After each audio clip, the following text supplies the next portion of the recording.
So imagine someone hands you a document, right? And right across the top, the title reads, How to Control Your Special Person Psychology Explained.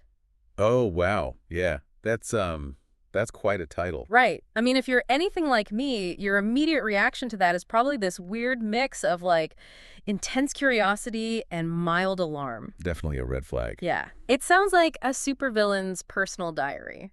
Like we are about to decode the blueprints for an actual mind control device or something. Huh. Yeah, this sounds incredibly Machiavellian right out of the gate. Exactly. So are we genuinely learning how to brainwash people today? Yeah. Because handing over the psychological launch codes to you, our listener, feels like, I don't know, an enormous amount of responsibility. Well, anyone reading that title is going to expect a masterclass in dark manipulation, right? Yeah. But we need to immediately flip that assumption on its head. Okay, good. That makes me feel slightly better. Yeah, because the core thesis of this research actually argues the exact opposite of its own provocative title. You cannot truly control another human being. Right. I mean, people aren't robots. Exactly. The human brain is it's far too complex and rebellious for that. What this document actually maps out is the hard neurological architecture of human connection. Oh, interesting. So it's less about control and more about... Influence. Hmm. It explores how you can powerfully influence the way someone thinks, feels, and behaves toward you, not by forcing them, but by designing a highly specific emotional environment around them. Okay, I really want to spend some time on that distinction between control and influence. Because if we are going to understand how to shape a relationship, this source material is really adamant that we have to start at the absolute baseline. Right, the absolute foundation. Yeah, like before we can even begin to talk about desire or passion or keeping the spark alive, we have to look under the hood at how the human brain physically manufactures a bond in the first place. Because we all love to think of ourselves as these highly rational creatures, you know? Oh, totally. We think we evaluate potential partners or close friends using this logical checklist of desirable traits, like a pros and cons list. The spreadsheet approach to relationships. Yeah, it's a nice thought, but it completely falls apart in reality. It really does. Most of our decisions about who we want to be around are driven by this subconscious, ancient neurological wiring. And the document grounds this entire concept in Ivan Pavlov's classical conditioning. Wait, Pavlov? Like the dog salivating at the dinner bell? Yes, exactly like the dogs. But when we apply classical conditioning to human relationships, we are talking about neurochemical associations. Okay, break that down for me. How does that look in a normal conversation? Well, if a person repeatedly experiences positive emotions like joy or relief or intense laughter in your presence, their brain physically starts wiring those chemical rewards like dopamine and oxytocin directly to you. Just to my physical presence. Right.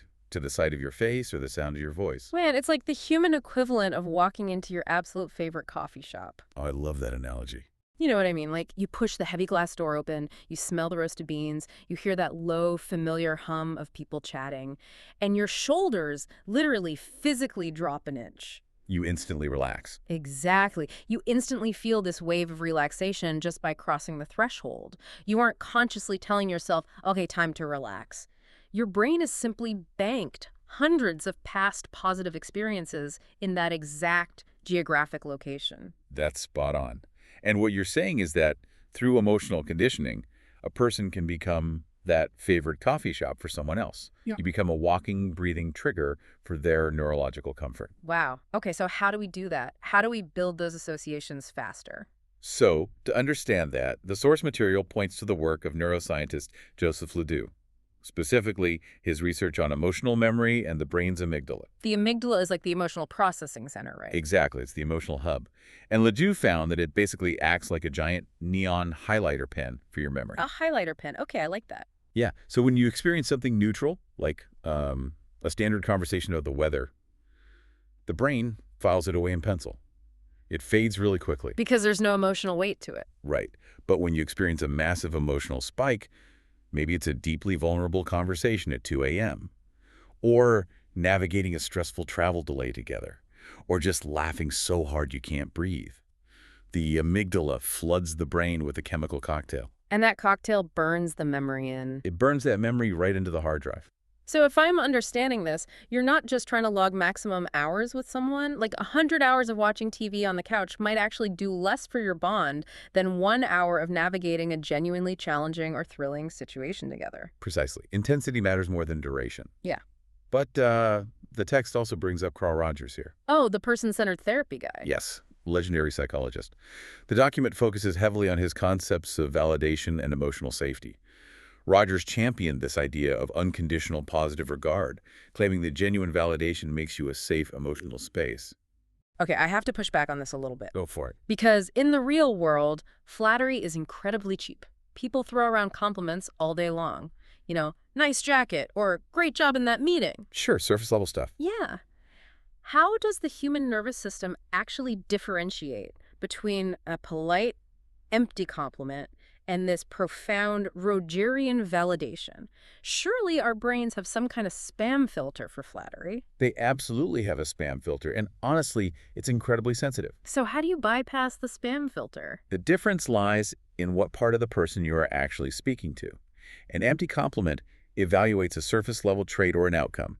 It's purely external. Okay. But genuine validation, in the way Rogers defined it, requires acknowledging the person's specific, internal, emotional reality, even if you don't necessarily agree with the facts of their situation. Oh, that's a huge distinction. Right. It's Yeah. the difference between saying, "You're so smart, you'll figure this problem out," which is just praise. It's nice, but it's just a pat on the back. Exactly. Versus saying, "I can see how incredibly frustrating this situation is for you right now, and given how hard you've worked, it makes complete sense why you feel so overwhelmed."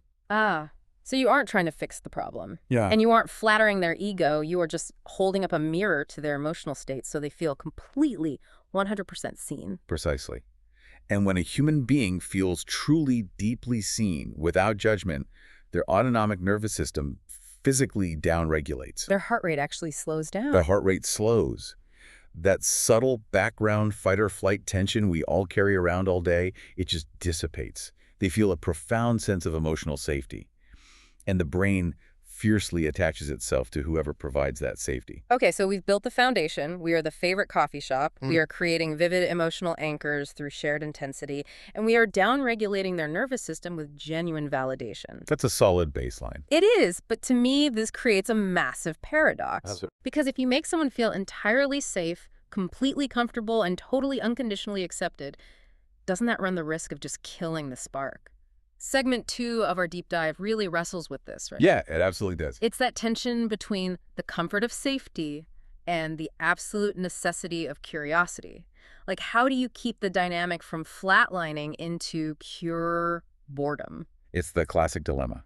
Safety is the bedrock, but desire requires friction.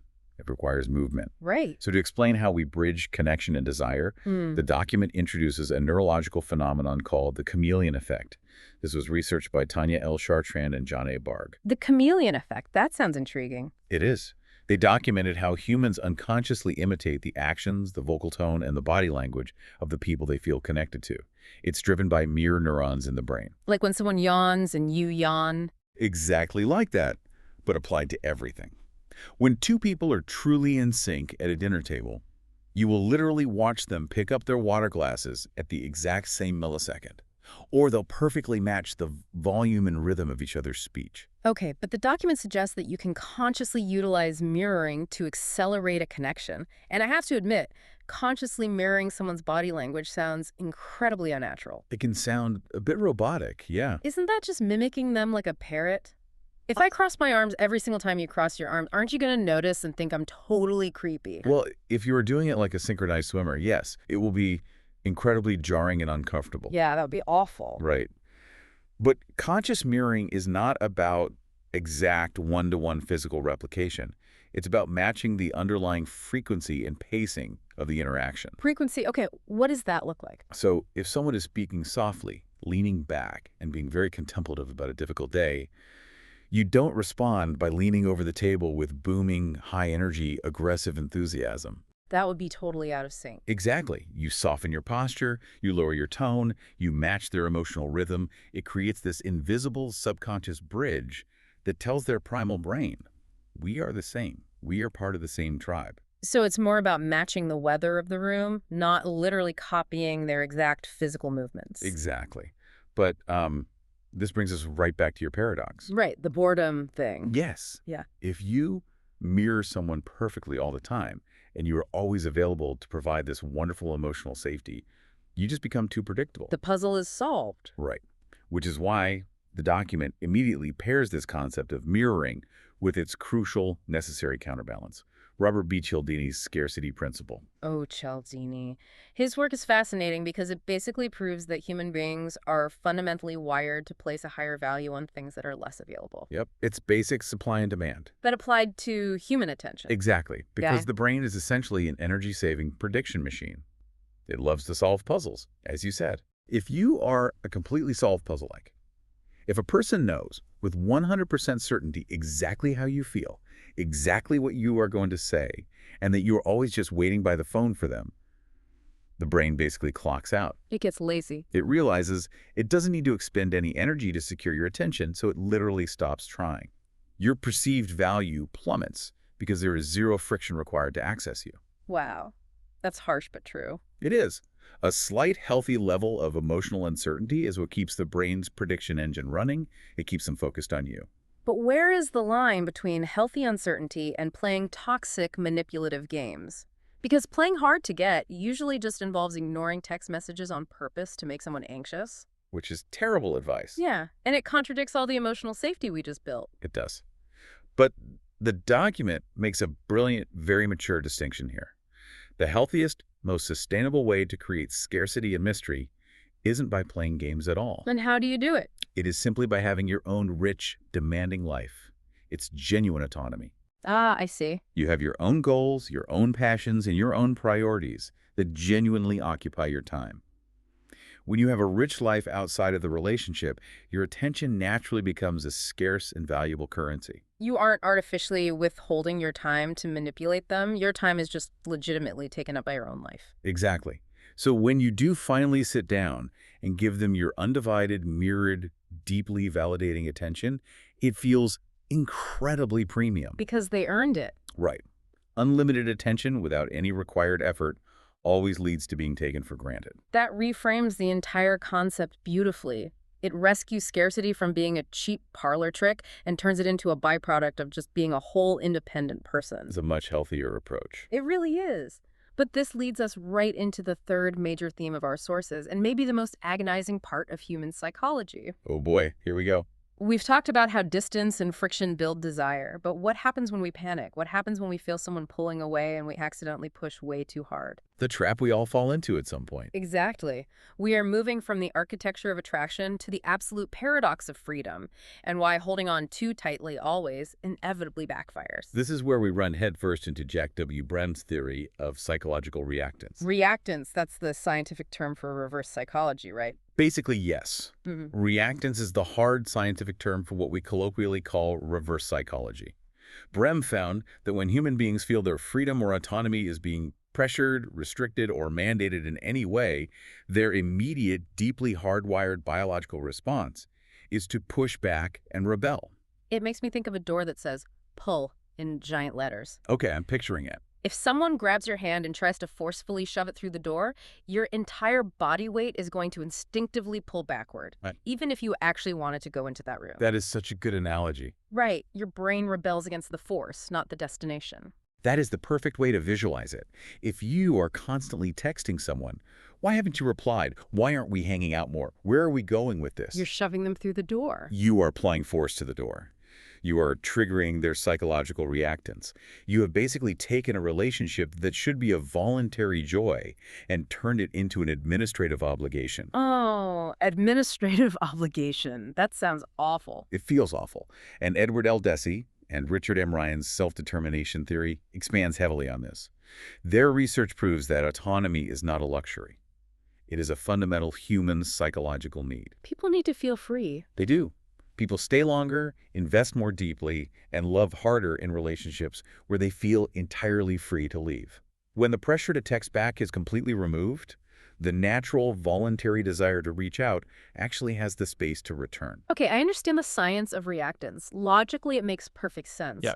But I have to challenge the emotional reality of this because it feels entirely backward to the human experience. It really does. If you genuinely care about someone and you feel them drifting, or you are terrified of losing the connection, every single instinct in your body is screaming at you to fix it, to grab hold, to close the distance and ask for reassurance. It's panic. Pure panic. How on earth do you fight that primal instinct to cling? Honestly, It is agonizing. It requires fighting against millions of years of evolutionary biology that tells us to desperately grab onto the resources we fear we are losing. It's survival mode. It is. It is the hardest part of this entire psychological framework. But the profound irony, the absolute core of this document, is that giving someone total freedom is the very mechanism that locks in their emotional attachment. Wow. Because when they stay, they know, and you know, that they are making the active, uncoerced choice to be there. A connection maintained by guilt or pressure is incredibly fragile. Exactly. But a connection maintained by free will is ironclad. And to answer your question about how you actually survive that anxiety without clinging, the document points to Albert Bandura's self-efficacy theory. Bandura is usually associated with confidence, right? Yes, but in this context, confidence isn't about being the loudest, most charismatic person in the room. Self-efficacy is about internal emotional stability. Being okay with yourself. Right. It is the deep-seated belief in your own worth and your ability to be okay, regardless of what the other person chooses to do. Insecurity creates a vacuum. It demands that the other person constantly prove their feelings to soothe your anxiety. Which triggers their reactance. Exactly. True self-efficacy allows you to comfortably open the door and grant them total freedom, because your baseline safety comes from yourself, not from their text message. And this ties heavily into John Bowlby and Mary Ainsworth's attachment theory, doesn't it? It absolutely does. Our ability to grant that freedom usually stems from our earliest emotional patterns. Securely attached individuals can offer space easily because they inherently trust the bond. They don't panic when there's silence. Right. But anxiously attached individuals struggle immensely because space feels like abandonment. Precisely. The goal is to move toward that secure attachment style, where your own self-efficacy allows you to release the grip. So let's pull all of these threads together. Let's do it. We've navigated the emotional conditioning of the coffee shop. We've balanced the profound safety of validation with the necessary friction of the scarcity principle, and we've overcome the panic of psychological reactance by offering total autonomy. It's a lot of plates to spin. It is.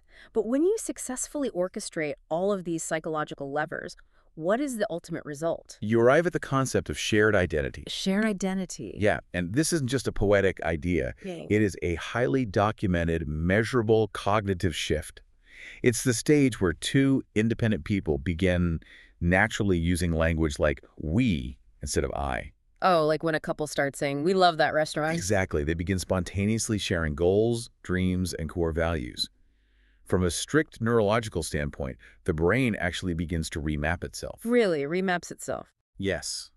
It starts to process the relationship and the other person's well-being as an intrinsic extension of one's own identity. It makes me think of two highly successful solo musicians who suddenly decide to form a band. Oh, I like where this is going. Like the individual skills, the autonomy, the distinct musical styles, they are all still entirely intact. Neither musician forgets how to play solo. Right. But when they come together, the human brain recognizes the new combined entity, the band, as something entirely different, synergistic, and incredibly powerful. The we becomes an actual living entity of its own. That is a phenomenal way to illustrate it. The band only works because the soloists are strong. Yes. And this brings us to the crucial closing distinction the source material demands we acknowledge. Throughout this entire deep dive, we've broken down very specific techniques. Using emotional memory, matching physical frequency through mirroring. Right, creating the perception of scarcity, all of it. Yeah. But the document rigorously separates true influence from cheap manipulation. Which is important because manipulation inherently implies trickery. It implies there is a winner and a loser. Exactly. Manipulation is attempting to bypass someone's autonomy to extract something from them against their best interest. It is a house of cards. It'll fall apart eventually. Always. If you are faking your self-efficacy or artificially restricting your availability as a calculated game just to make someone chase you, their nervous system will eventually detect the inauthenticity. Yeah. And the entire structure will collapse. People can sense when they're being played. They really can. Healthy psychological influence, the architecture we've been mapping out today, is about creating mutual value based on profound respect. The strongest form of influence is, ironically, relentless authenticity. Authenticity is the ultimate influence. It really is. The goal of understanding all this dense psychology was never to control anyone. The goal is profound connection. When a person feels deeply understood, properly valued, and completely respected in their freedom, Influence happens entirely naturally. You don't have to force the door open. Exactly. They walk through it themselves. It's not a cage you build to trap them in. It's a garden you plant that they genuinely want to sit in. That's a beautiful way to put it. Which is exactly why this knowledge serves as such an incredible, powerful mental toolkit for you, our listener.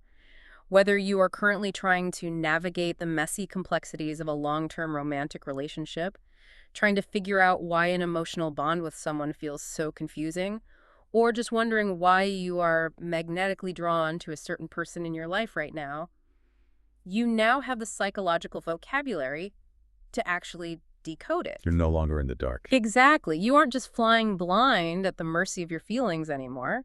You can see the invisible psychological strings at play.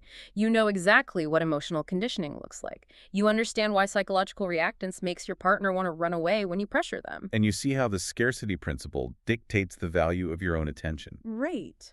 But remember, knowledge is only as valuable as your ability to recognize it in the wild. That's very true. We spent this entire time viewing these psychological mechanisms strictly through the lens of a romantic partner or a special person, because that was the premise of the document. But the human brain does not compartmentalize its ancient wiring quite so neatly. Which brings us to a final thought for you to mull over today. We started out talking about a supervillain's manual for controlling your special person, but consider the broader implications of what we just learned. It goes way beyond romance. It really does. If the human brain is so deeply, fundamentally wired to respond to the chameleon effect of mirroring, the scarcity of our attention, and the need to fight against psychological reactants in our most intimate, private lives, how are these exact same psychological triggers secretly operating right now in your friendship? Oh, everywhere. Right. How is the need for autonomy and genuine validation dictating the dynamics with your boss or your team at work? And how are you being emotionally conditioned by the complete strangers you interact with every single day? It's kind of wild to think about. The invisible strings of influence aren't just tied to romance. They are woven into the fabric of every single human interaction we have. Keep your eyes open.